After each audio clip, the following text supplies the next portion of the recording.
Bismillahirrahmanirrahim. Assalamualaikum warahmatullahi wabarakatuh. Hari ini saya akan membacakan pengenalan teknologi cyber. Okey.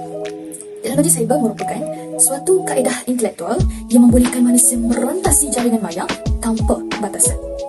Hampir keseluruhan tujuannya adalah baik, namun ia boleh digunakan untuk kegunaan jenayah seperti pemalsuan wajah, penggodaman, pencinan data, pornografi dan sebagainya. Ketua Polis Negara Tan Sri Nazarudin Hussein berkata, walaupun hampir keseluruhan tujuannya adalah baik, namun ia boleh digunakan untuk kegunaan jenayah seperti pemalsuan wajah, maklumat salah dan maklumat palsu. Namun ia mampu mengubah fabrik sosial.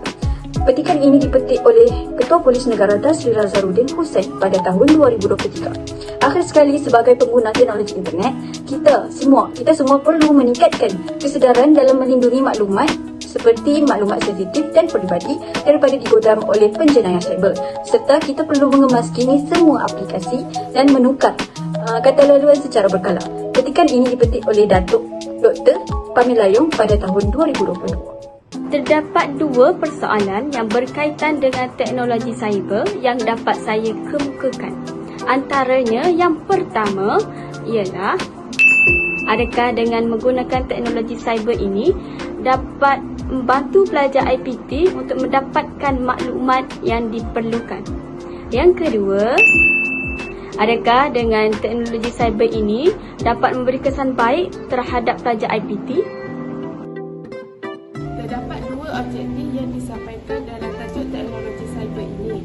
Yang pertama adalah mengenal pasti teknologi cyber membantu pelajar IPT dalam proses pembelajaran.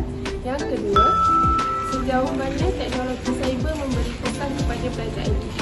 Seterusnya, bagi pemilihan komuniti dengan kata sepakat sekumpulan, Alhamdulillah kami telah memilih komuniti pelajar IPT.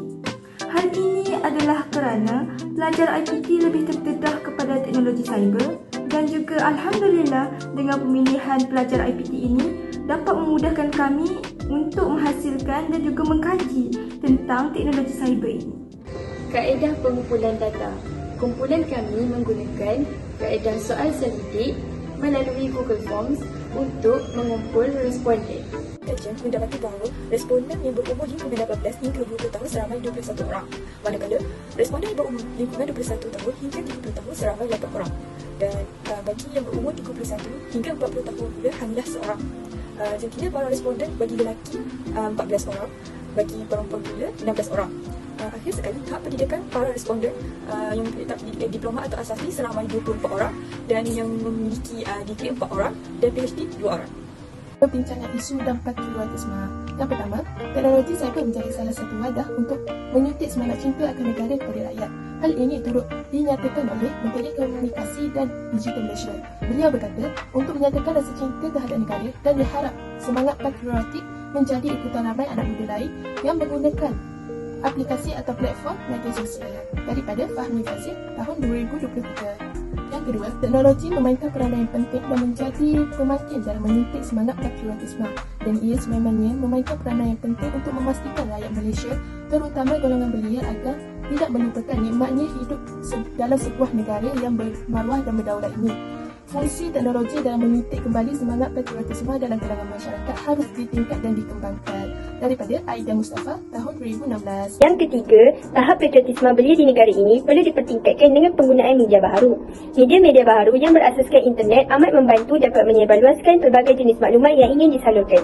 Walau bagaimanapun, pada masa kini, penggunaan semua jenis media baharu menjadi saluran yang paling banyak digunakan oleh masyarakat berbanding media cetak dan elektronik untuk menyampaikan atau menerima maklumat berkaitan dengan sesuatu isu. Media baharu seharusnya memberikan impak yang positif terhadap maklumat yang disalurkan kepada belia untuk meningkatkan patriotisme. Ini kerana tahap patriotisme dalam kalangan belia masih rendah di Malaysia. Daripada Nur Aisyah Zainal 2020. Keempat, Pengarah Penerangan Pulau Pinang Naim Fahmi Ahmad Tajuddin hari ini berkata, usaha untuk melahirkan generasi muda yang bersemangat patriotik, bersatu padu dan harmoni ini dilihat semakin penting ekoran penularan maklumat tidak sahih dan boleh menimbulkan perpecahan menggunakan teknologi itu. Daripada bernama Portal Kementerian Komunikasi 2019. Terima kasih Anda. Soalan yang pertama. Menggunakan teknologi cyber dapat membantu pelajar IPT untuk mendapatkan maklumat yang diperlukan. Yang menjawab sangat tidak setuju seorang, tidak setuju tiada, kurang setuju tiada, setuju 10 orang, sangat setuju 19 orang. Di sini cara tapainya. Soalan yang kedua.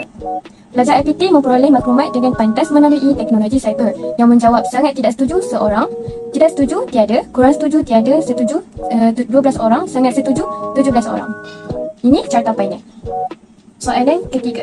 Teknologi cyber banyak memberi impak yang positif dalam pendidikan. Yang menjawab sangat tidak setuju seorang, tidak setuju tiada, kurang setuju 4 orang, setuju 18 orang, sangat setuju 7 orang.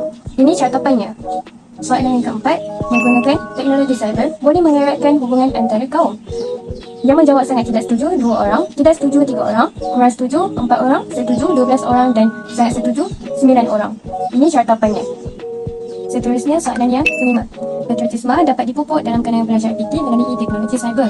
Yang menjawab sangat tidak setuju seorang, tidak setuju seorang, kurang setuju 7 orang, setuju 14 orang dan sangat setuju 7 orang. Di sini cara tapainya. Soalan seterusnya, soalan kelima. Patriotisme dapat dipupuk dalam kalangan pelajar IPT melalui teknologi cyber. Yang menjawab sangat tidak setuju 1 orang, tidak setuju 1 orang, kurang setuju 7 orang, setuju 14 orang, sangat setuju 7 orang. Dan ini adalah cara tapainya. Soalan keenam. Teknologi cyber memberi kesan yang baik terhadap pelajar IPT. Yang menjawab sangat tidak setuju 1 orang, tidak setuju tiada, kurang setuju 4 orang, setuju 16 orang, sangat setuju 9 orang. Dan ini adalah cara tapainya. Soalan yang ketujuh. Teknologi cyber memberi kesan yang buruk terhadap pelajar IPT. Yang menjawab sangat tidak setuju 3 orang, tidak setuju 2 orang, kurang setuju 8 orang, setuju 15 orang, sangat setuju 2 orang. Dan ini adalah cara tapai. Kita beralih kepada soalan yang ke-8. Terima kasih. Soalan yang ke-8. Teknologi cyber memudahkan interaksi sesama manusia. Yang menjawab sangat tidak setuju tiada, tidak setuju tiada, kurang setuju 3 orang, setuju 14 orang, sangat setuju 13 orang. Dan ini cara tapai. Soalan yang ke-9. Penggunaan teknologi cyber dapat memberi kesan yang baik kepada pelajar IPT terhadap kemajuan negara kita. Yang menjawab sangat tidak setuju seorang, tidak setuju tiada, kurang setuju 4 orang, setuju 14 orang, sangat setuju 11 orang. Dan ini cara tapainya. Soalan yang terakhir iaitu soalan yang ke-10. Teknologi cyber membantu pelajar untuk memupuk sikap cinta akan negara. Yang menjawab sangat tidak setuju 2 orang, tidak setuju 2 orang, kurang setuju 8 orang, setuju 13 orang, sangat setuju 5 orang. Dan ini cara tapainya.